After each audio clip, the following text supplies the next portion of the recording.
It was the biggest robbery in Mumbai in a decade. Dawood decided on the spur of the moment to deprive Master.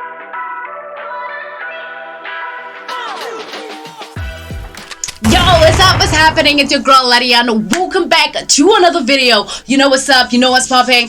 When you see me, you know it's about to go down. You know I'm about to get into something else, man. What is it gonna be this time? India's most wanted gangster. Yo! In South Africa, we have gangsters too, but I want to tap into India, man, and see what's popping and see what's happening.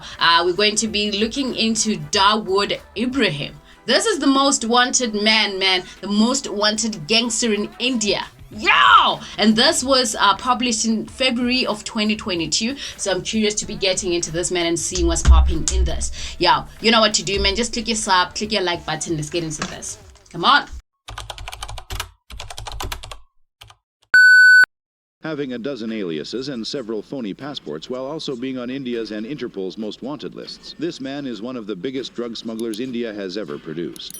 This is not the summary for a James Bond or a Jason Bourne movie. It is, in truth, the real story of Dawood Ibrahim. Stay with us till the end to know everything about India's most wanted gangster. Early life. Born on December 26, 1955 in Khed, Maharashtra, India, to a Konkani Muslim family. His father, Ibrahim Kaskar, was a Mumbai police head constable, while his mother, Amini B, was a housewife. He went to Ahmed Sailor High School, but stopped since his father could no longer afford it. Instead, he became involved in hooliganism and founded his own Dongri gang, which engaged in small-time smuggling and violence. This went on until he met up with the gang of Haji Mastan, the then reigning king of the underworld, after the latter smashed up two of Dawood's men.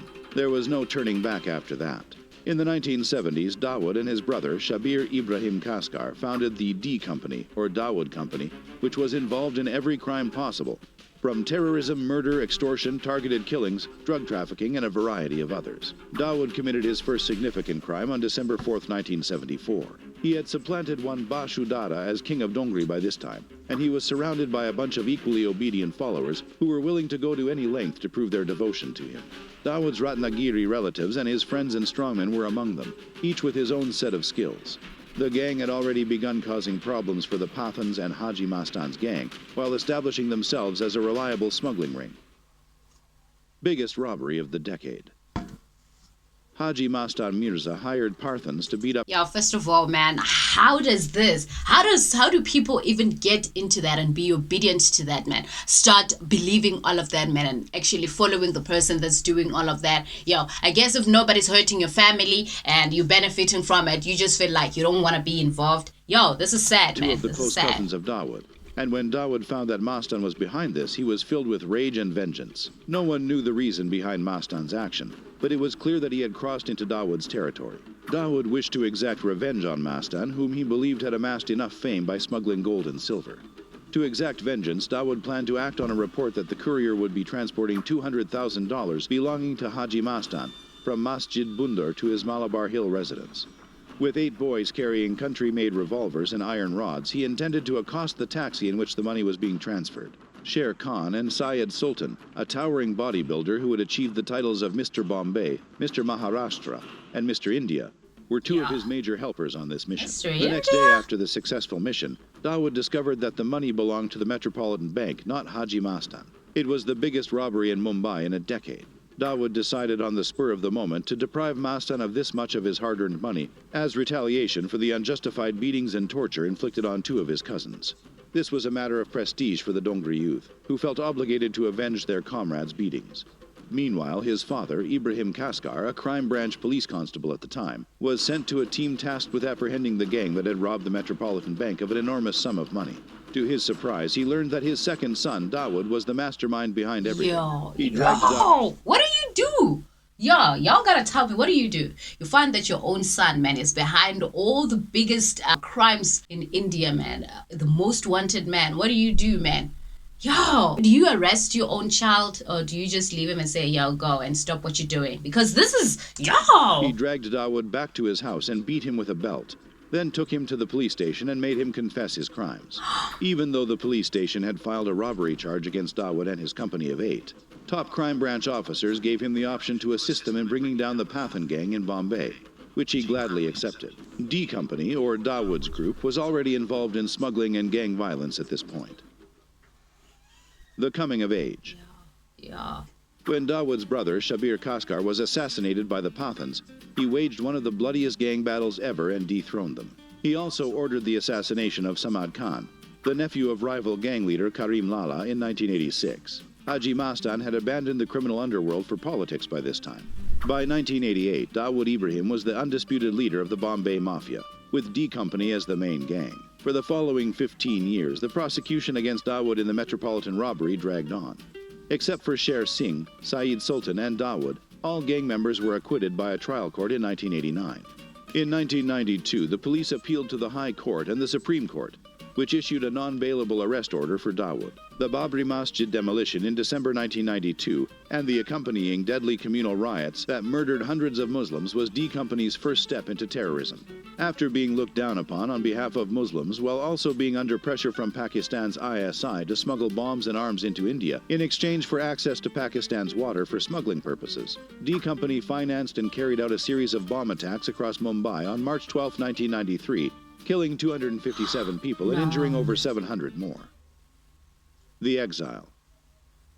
Dawood was unable to return to India or the UAE after that. Ever noticed how these gangsters never get arrested? Even if they do get arrested, but they get acquitted of their crimes. You know, meaning they get to court and their crimes are thrown out. You know, they can never be arrested. I feel like they hire so many people to cover up their tracks, man. Yo! This, as the UAE has an extradition pact with India, so he relocated to Karachi, Pakistan. As Dawood was on the run as a fugitive and with important aid Chota Rajan forming his own gang of Hindu mafia members, the D Company split off.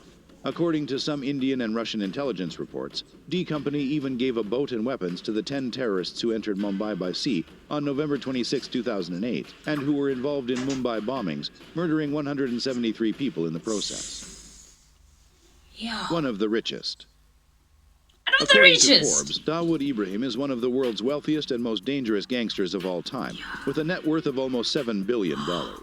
Through D Company, Dawood's commercial interests span 15 nations on 3 continents, Europe, Asia, and Africa, while also possessing a very large number of Benami properties, which is land that has been purchased under a different person's name in different parts of the globe. Dawood is currently said to be living somewhere in Balochistan, Pakistan. According to an intelligence report, his former Karachi residence contained magnificent Swarovski crystal showpieces, a waterfall, a temperature-controlled swimming pool, a tennis court, a billiard court, and a running track, among many other facilities. His elegant outfits came straight from London's Savile Row. At the same time, the story of Dawood Ibrahim has long piqued Bollywood's interest. Many films have been made on Dawood and D Company, including Shootout at Lokhandwala, Shootout at Wadala, Once Upon a Time in Mumbai, and D-Day. As part of its worldwide sanctions program, the U.S. Treasury labeled Ibrahim a terrorist, thereby prohibiting U.S. financial institutions from interacting with him and seizing assets suspected to be under his control.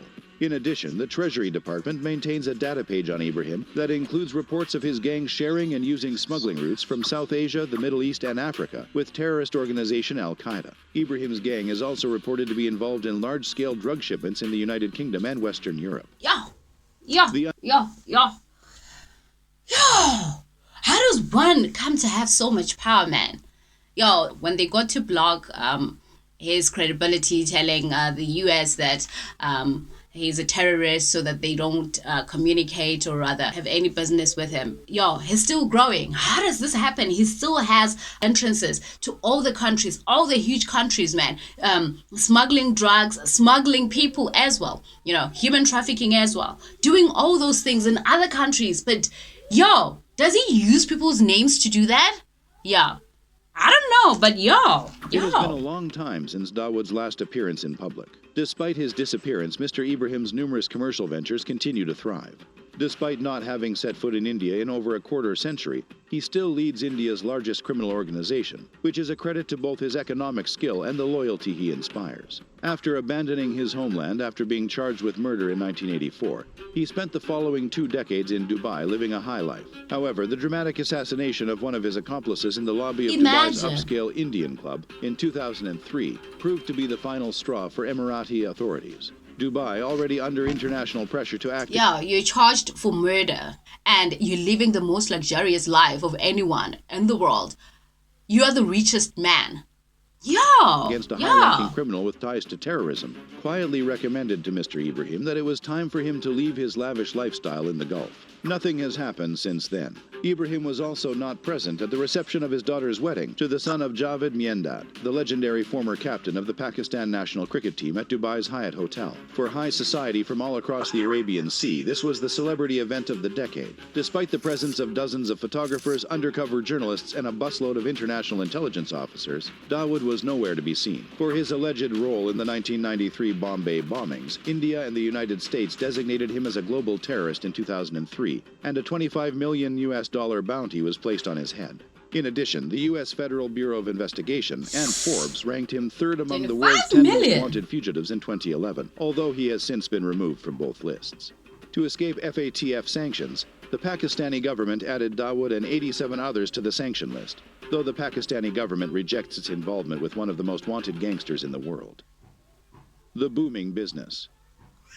His reluctance to appear in public is due to complicated judicial and geopolitical conditions rather than his criminal acts. Dubai's aspirations to convert itself into the new regional financial powerhouse relied heavily on good relations with the United States and India. But Dawood's presence jeopardized the Emirates' expanding business relations with India and political friendships with the United States. As a result, however, the Emirate refused to hand over Ibrahim to either Delhi or Washington, and asked the Don to seek shelter somewhere else in a discreet manner. Even after Ibrahim's forced departure from the UAE, his capacity to conduct business was not affected by any means. From its headquarters in the central district of Dongri, his group, the D Company, still controls significant groups of Mumbai's underworld. Its impact spans from Gujarat to Delhi, encompassing significant swaths of Nepal, Bangladesh, Pakistan, and beyond. Going from a person, man, that was taken out of school because the parents didn't have enough money to this. And it's sad because in all these countries, man, there's someone like this, you know. Dawood Ibrahim. Yeah, man, I'm so shocked. Like, my jaw's dropped. It's like, and yeah. How does this happen, man? For a person to become so powerful, man? Because this person is so powerful. Yeah, he's been blacklisted all over the country, all over the continent, but you know, he's still growing, he's still getting richer by the day, and you know, his name is still mentioned, and he's still the most feared man. Yo, I don't know, man. We're gonna meet in another video. For now, click that sub, click that like button, and we're gonna get to this next time in another video. You know, I'm out.